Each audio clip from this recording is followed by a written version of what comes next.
Office में काम कर रही अरुणा को एक कोरियर आया। कोरियर के लड़के ने दस्तक लेकर वह खत उसके हाथ में रखकर चल गया। अरुणा खत के ऊपर रफम अर्डस देखा, वंशी मोहन रफम मुंबई लिखा था। अरुणा खत खोल के पढ़ना शुरू किया। डियर अरुणा, मैं पिछले हफ्ते अपने गांव गया था। वहां मुझे पता चला कि शेखर का देहांत हुआ है। आपके पति के देहांत के बाद उनकी ऑफिस में आपको जूनियर असिस्टेंट की नौकरी मिली है। यह बात आपकी मां ने बताई। मैं आपके प्रति अपनी गहरी संवेदना व्यक्त करता हूं। जो कुछ भी हुआ उसे एक बुरे सपने की तरह भूल जाना ही बेहतर है। समय बीतने के साथ सारा दुख मिट जाएगा और आप सामान्य हो जाएंगी।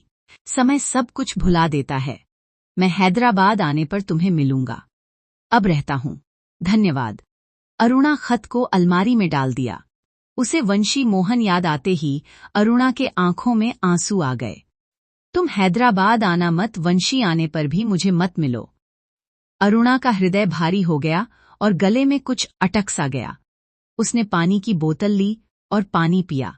वंशी को देखे हुए 10 साल हो गए थे। वह उसकी शादी में भी नहीं आया था। उस वक्त वह मौत से जूझ रहा था। अरुणा ने जिसके साथ जीवन की कल्पना की थी वह वंशी ही था, लेकिन अपनी उन कल्पनाओं के टूटने को वह सह नहीं सका। इसलिए उसने आत्महत्या करने की कोशिश की। समय पर उसके दोस्त उसे बचाए। अपने दिल को पत्थर बनाकर शेखर से शादी कर ली। अगर वह यह शादी नहीं करेगी तो उसके पिता आत्महत्या कर लेने का धमकी दिया था। इसलिए उसे मजबूरन यह शादी करनी पड़ी। समाज में यह कलंक लग जाएगा कि अरुणा की वजह से उसका माँ बाप आत्महत्या कर ली और रिश्तेदारों के ताने भी उसको सुनना पड़ेगा। अपने माता पिता की इज्जत रखना चाहती थी। इंटरमीडिएट से डिग्री तक अरुणा और वंशी ने एक दूसरे को गहराई से चाहा था, लेकिन अन्य प्रेम कहानियों की तरह उनका प्रेम भी विफल रहा।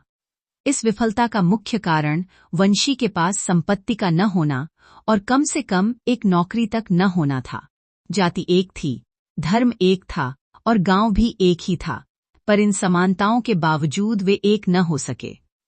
अरुणा के पिता के अहंकार और हठ के आगे उनका प्रेम रुई के फाहे की तरह उड़ गया।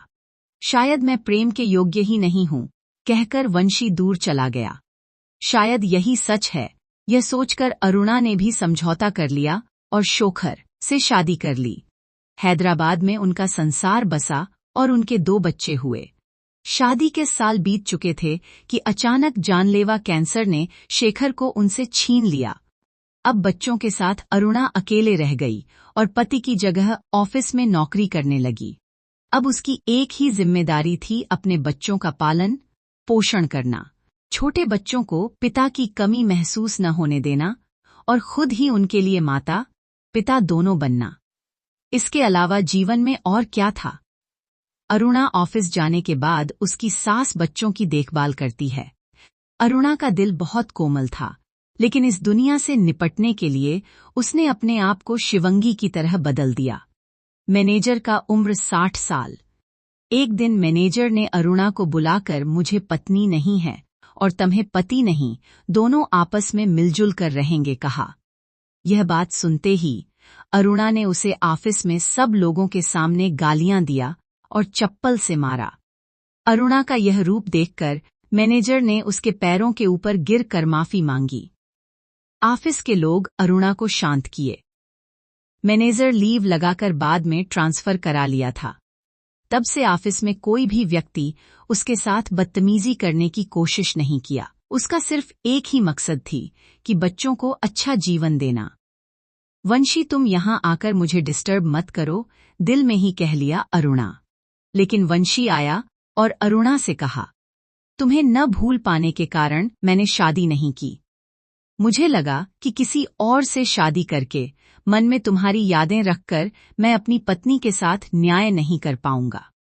लोगों ने मुझे पागल कहा, दुनियादारी न समझने वाला कहा, लेकिन जिसे मैंने चाहा उसके रहते अपनी अंतरात्मा के विरुद्ध मैं किसी और को मंगलसूत्र नहीं पहना सका। हमें अलग करने वाले तुम्हारे पिता भी अब नहीं रहे। मैंने तुम्हारे भाई के साथ भी बात किया, अगर तुम्हें कोई दिक्कत नहीं है तो उन्हें भी यह शादी मंजूर है। वे भी तुम्हारा जीवन सुधारने का ही सोच रहे हैं। अब तुम्हारा क्या कहना है अरुणा? अरुणा ने जवाब दिया, सॉरी वंशी, मेरा अब फिर से शादी करने का कोई इरादा नहीं है। मुझे बस अपने बच्चों को काबिल बनाना है। वंशी ने भावुक होकर विनती की, मैं तुम्हारे बच्चों को अपने बच्चों की तरह देखूंगा। मेरी सास भी मुझ पर ही निर्भर है वंशी। वह भी हमारे साथ रहेगी और मैं उसे अपनी मां की तरह मानूंगा। वंशी की आंखों में देखते हुए अरुणा कुछ कह न सकी। वंशी निराश होकर चला गया। जब अरुणा के भैया हैदराबाद आया तो उसने अपनी बहन अरुणा को समझाया, तुमने वंशी के प्रस्ताव को ठुकराकर उसे बहुत दुख पहुंचाया है।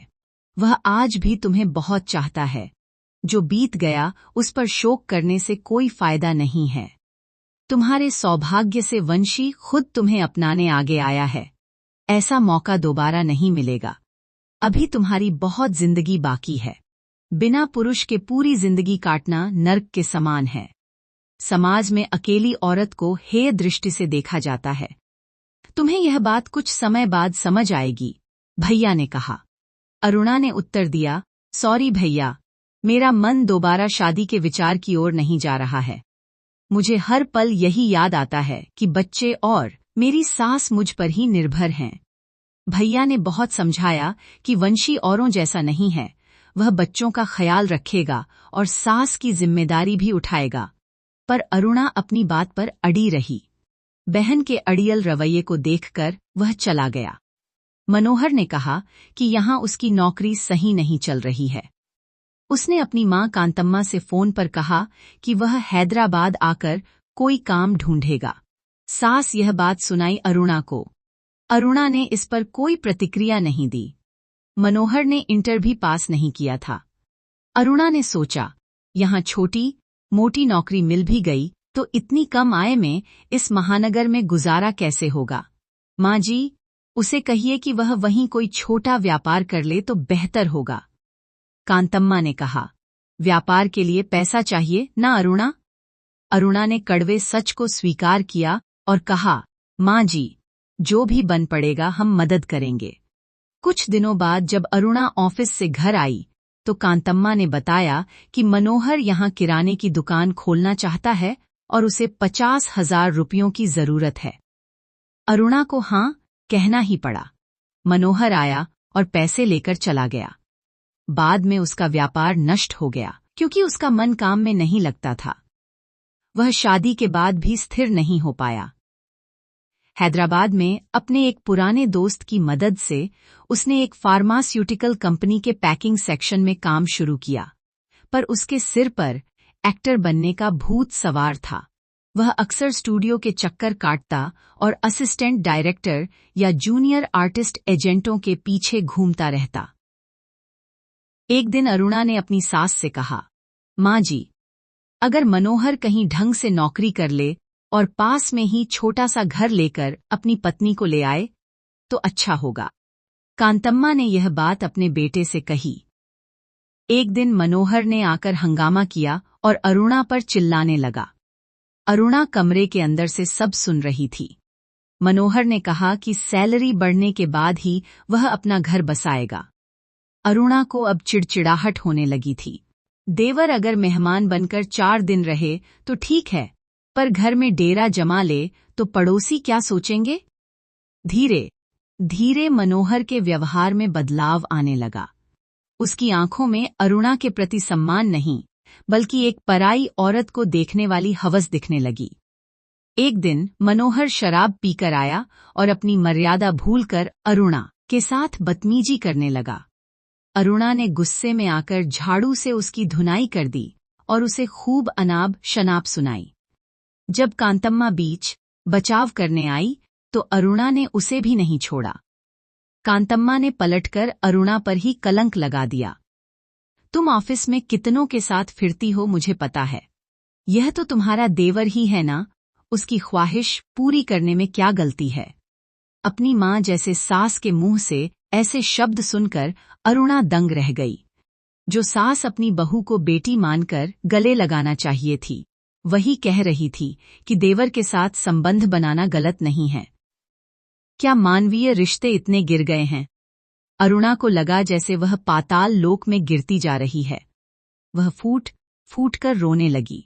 उसे अपने भाई की बातें याद आईं कि अकेली औरत का कोई सम्मान नहीं होता। उसने तब भाई की बात नहीं मानी थी, पर अब उसे घर के भीतर ही छिपे भेड़िए का एहसास हो गया था। वह रात अरुणा के लिए कालरात्रि की तरह थी। सुबह होते ही वह अपने बच्चों को लेकर अपने मायके के लिए निकल पड़ी। उसे अपनी सास को कुछ भी बताना जरूरी नहीं लगा। भैया ने वंशी को फोन किया, अरुणा गांव आ गई है और वह तुमसे शादी के लिए मान गई है। तुम हैदराबाद ब्रांच में ट्रांसफर की कोशिश करो।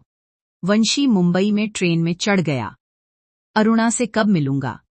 इस बेताबी के साथ उसका सफर शुरू हुआ। उधर अरुणा भी वंशी की राह देख रही थी। अरुणा स्टेशन की बेंच पर बैठी में ताक रही थी। उसके मन में रहकर सास के वे शब्द पत्थर की तरह चुभ रहे थे, जिन्होंने एक पल में पवित्र रिश्तों की मर्यादा को तार तार कर दिया था। उसने खिड़की से बाहर भागते पेड़ों को देखा और महसूस किया कि जिंदगी भी कितनी तेजी से करवट बदलती है। कभी जिसे ठुकराया था, आज वही वंशी उसकी डूबती कश्ती का एकमात्र किनारा नजर आ रहा था। उसने अपने सोते हुए बच्चों के सिर पर हाथ फेरा और भारी मन से बुदबुदाई, शायद समाज की बेड़ियां इतनी मजबूत हैं कि एक औरत अकेले लड़ते लड़ते थक ही जाती है। वंशी, तुम मेरा प्यार नहीं, अब मेरा स्वाभिमान और सहारा हो। उधर ट्रेन की गड़गड़ाहट के बीच वंशी की धड़कनें तेज थीं। 10 साल का इंतजार अब चंद घंटों में सिमटने वाला था। उसे इस बात की खुशी नहीं थी कि अरुणा हारकर उसके पास आ रही है, बल्कि उसे इस बात का सुकून था कि अब वह अरुणा को वह सम्मान और सुरक्षा दे पाएगा जिसकी वह हकदार थी। वक्त के थपेड़ों ने जिसे पत्थर बना दिया था, आज अपनों की कड़वाहट ने उसे फिर से मोम होने पर मजबूर कर दिया।